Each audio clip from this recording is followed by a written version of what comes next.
How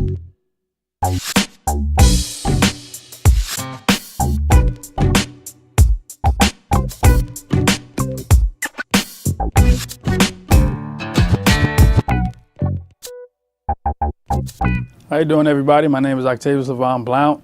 I'm the coordinator for the Mayor's Office of Black Male Engagement, and we're here with another Spotlight series. But today we have like a special collaboration that we're trying to do with Women's History Month, where we spotlight black women that are doing great work in this city. We have a special guest here today. I'm not going to say any names, but she's going to introduce herself, ask us, tell us a little bit about what she does, who she is outside of the work that she does, and also how does she impact black women in this city. And also, what advice can she give black women and also black boys to navigate this world that we live in? So, Jeanette, if you can introduce yourself to the world. Hi, Octavius. How you doing? My name is Jeanette Bavwidinsi. I am the Volunteer Engagement Manager at the Mayor's Office of Civic Engagement and Volunteer Service. Okay. I've been with the city for 2 years now. Okay. And it has been completely life-changing for me.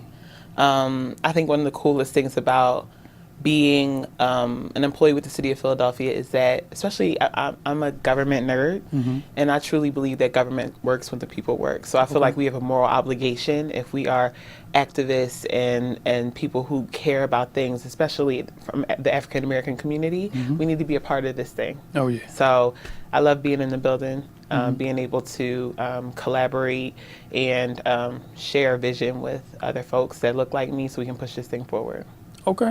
So I know you talked a little bit about what you do, not what you do, but your office and how you feel about city government. If you take that hat off and just plain Jeanette, who would people say you are? Like background? Yeah. So I went to Masterman High School. Okay. I want to say that's where I started down this like trajectory of like politics and civic activism.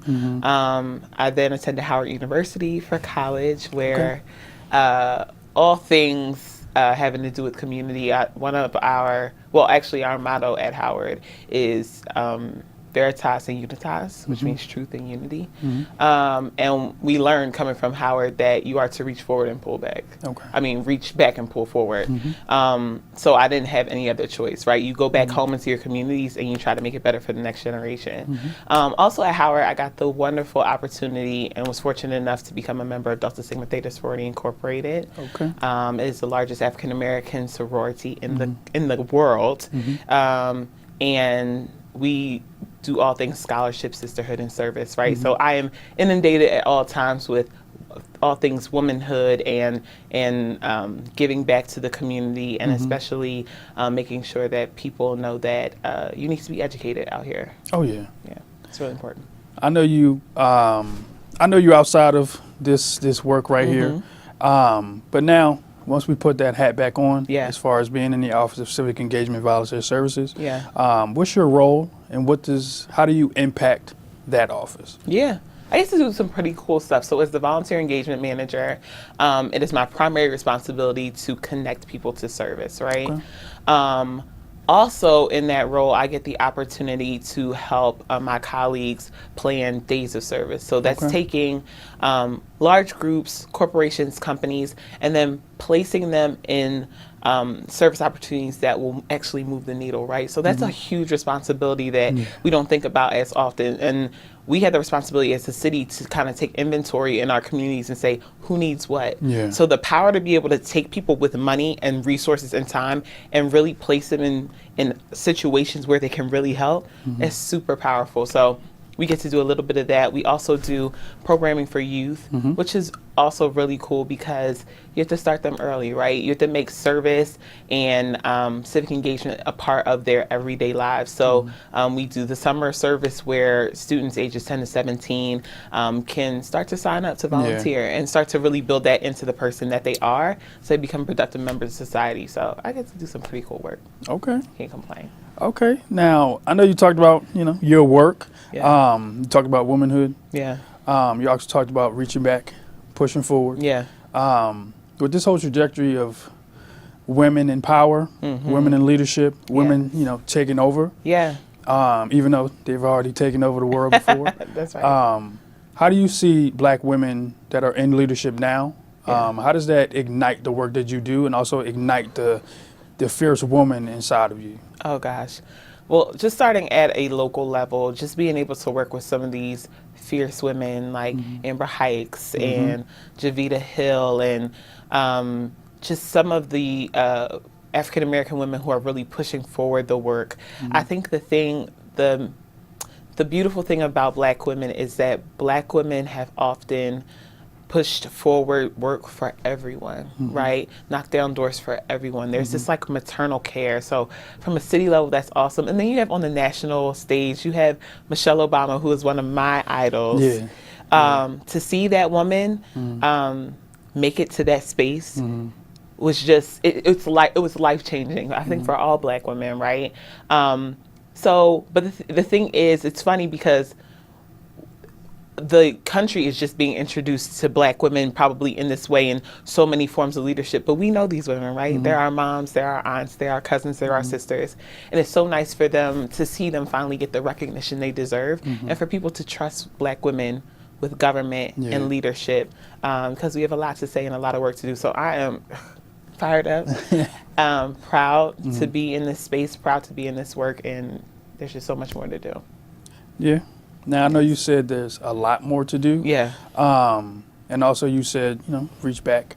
Yeah. As far as seeing these Black women in leadership, Yeah. and it ignites you, and I know you turn around and say, look, young women, you need to do this, you need to do that. Yeah. But going down this path of advice, Yes. what kind of advice would you give young Black women that are behind you Yeah.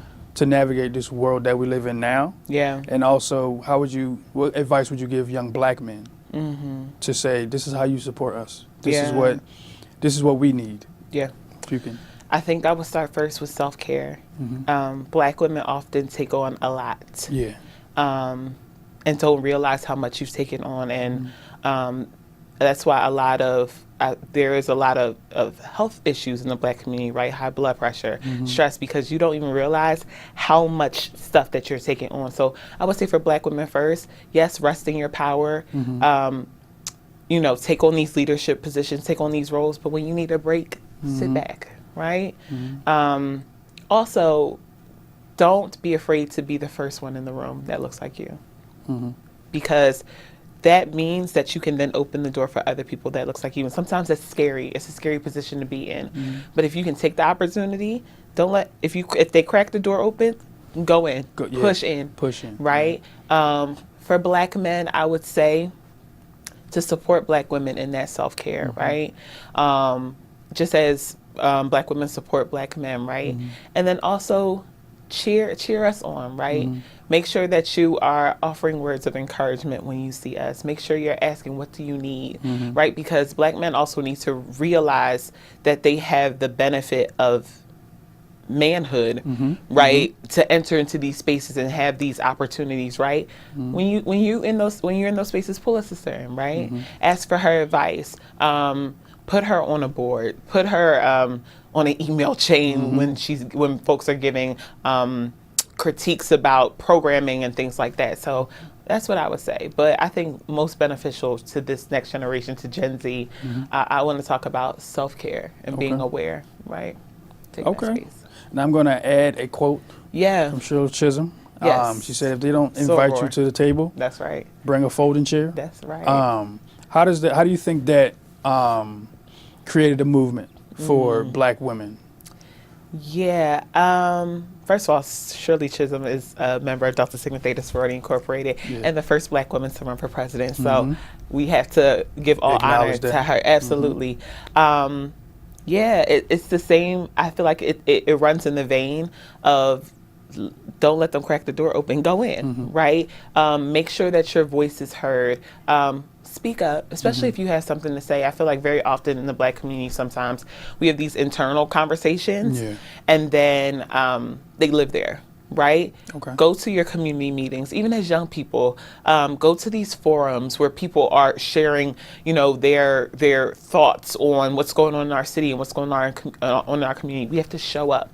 And not that African Americans have an issue with showing up. We do show up, but show up with something to say, right? Something valuable to add, and then don't leave. Be consistent. Consistency is key, right?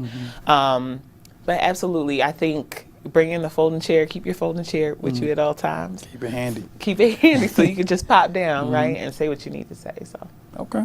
Well, I want to thank you for coming in today. thank you. And also spreading this energy of Black womanhood, Yeah. and also this energy of I can do all things possible. Yeah, that's right. So I'm glad that you came down here to sit down with me, Thank and you. I'm glad that I was able to witness this going on right here, and also the trajectory that you have right now. It's going to go far. Thank you. I can see it. Thank you. So I just want to say thank you. Thank you, Black man. Thank you. I want to say check us out at our next Spotlight series. You can check us out on Facebook and Instagram at OBMEPHL. Have a blessed day.